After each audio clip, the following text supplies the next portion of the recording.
Okay, so we have both the first and second floor plans tagged quite nicely. I am going to adjust. I don't think that we're going to be able to fit both of them on here, but I'm just going to see how close we can get to decide if I want to try to put both plans on this floor, a sheet rather, or if I want to put each plan on its own sheet. So that's where first floor is going to go, and that means I'm going to have to rename that floor plans, but I won't do that until I can figure out if it's going to fit. I'll go with second floor, and I need to adjust my crop region on that.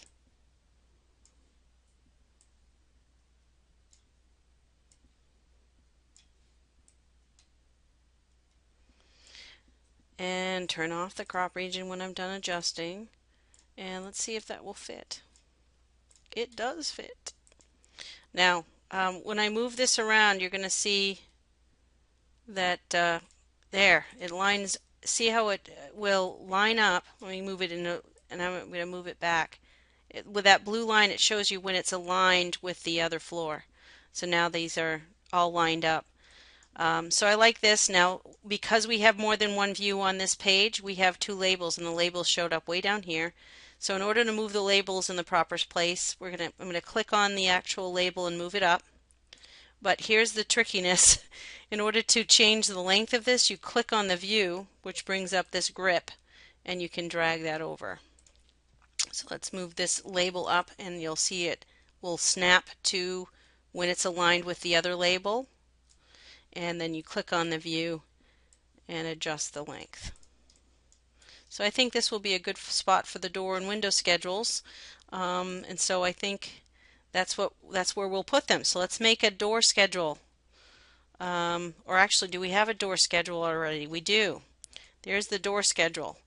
So under schedules, there's a pre-made one. I'm going to double click on it to show you what it looks like. It has a lot of extra information, so I'm going to delete it. I'm also going to delete the lighting fixture, room finish, and window schedules, and we're going to create a new one. To create a new one, you go to View, and you will find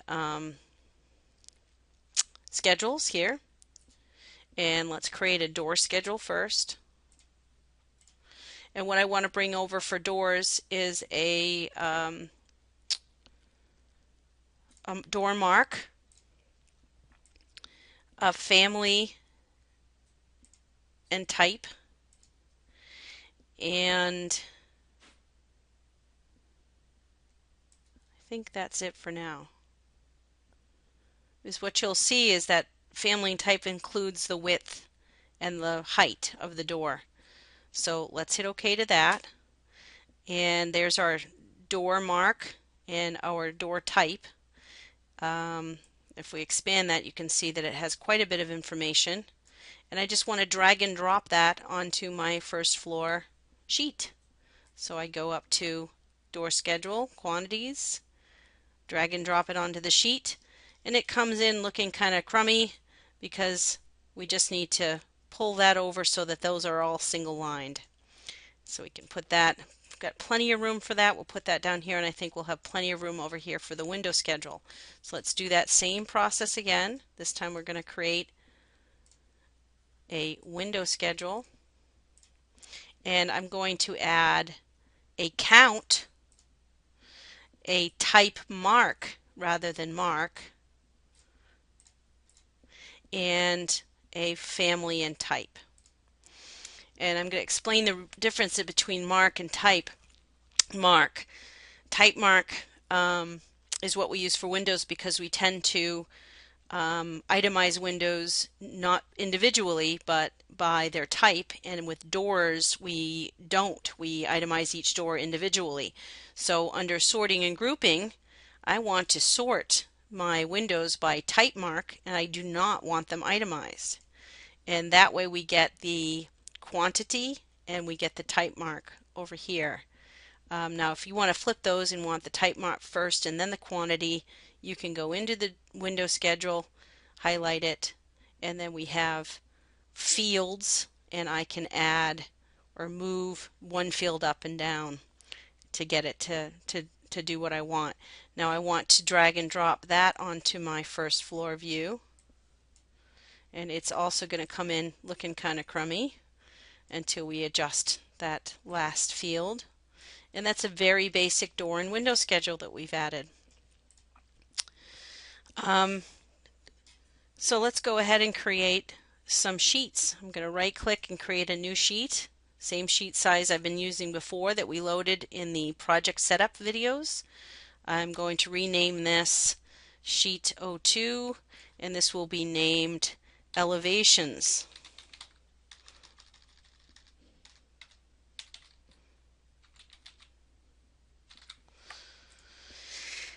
I want to bring the front elevation in, and we're going to see that the front elevation, if left at the full size of 1/4 inch equals a foot, is going to be awfully big for us to fit all 4 elevations on here. So I'm going to put the front elevation here at 1/4 inch, and I'm going to turn off this section VV annotation categories, because this is an annotation thing, not a model thing, and I will turn off the section.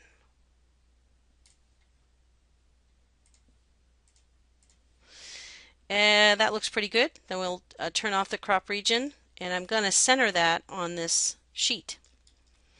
Then in the other views here, they're all going to be 1/8 of an inch. So I'm going to start with the back view in the center, and I want to double click on that view, adjust the crop region, and I'm going to keep the levels showing in this view, but I'm going to end up turning off the levels in the other views, the right and the left side views that we're going to have. So I'm going to use VV again to go to annotation categories and turn off the section,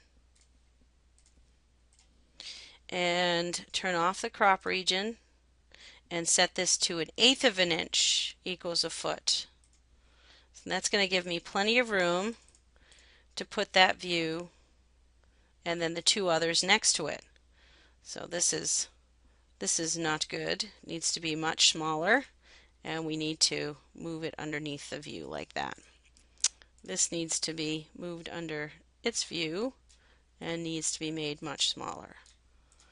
So now I'm ready to bring in the right side view here. I'm going to set this up orthographically. In this view, I'm going to turn off the crop regions. The section views and the levels rather. So I'm going to go into analytical annotation categories. I want to turn off levels, because there's really no reason for us to have those levels showing up when we have them right there and the view right next to it, and sections. And that just kind of cleans things up. We also want this to be at 1/8 of an inch equals a foot scale. And then you'll see when that view lines up with the other one, it will give you a little blue line. I'm going to move that so it's lining up with this view here, and then adjust the length of it. And then the last view is the left view that we're going to put on this side of the object. Double click on that, set it to 1/8. Fix the crop region.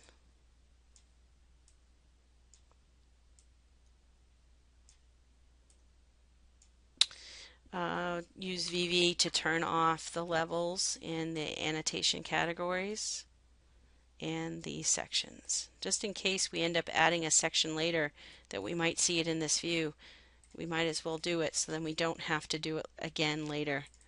And now I can move that view so it's aligned with the others, adjust the position of that label, adjust the length of the label, and we have our elevation sheet. The last sheet we're going to make in this video is going to be for the section, and I'm going to do that so you can see what happens to the section label when we actually create a sheet that it's on. So this is on sheet 3. Nothing's attached to it yet, but I'm going to drag and drop the section onto this view. And I'm going to have that section be at, let's try 1/2 inch equals a foot. Is that going to be too big? Too big. Ooh, so close. Ugh, maybe. That's a little too tight. So let's try 3/8 of an inch equals a foot. Again, later on we are going to play around with these and I'll show you some ways that you can crop or use break lines so that you can put the view at the scale that you want. But now this view has been associated with this sheet. I want to point out to you what happens to the first floor is we now have a location for you to find that view. Sheet 3, view or detail 1. So that's how you start to set up your condocs. I'm going to stop here and I will continue with the annotation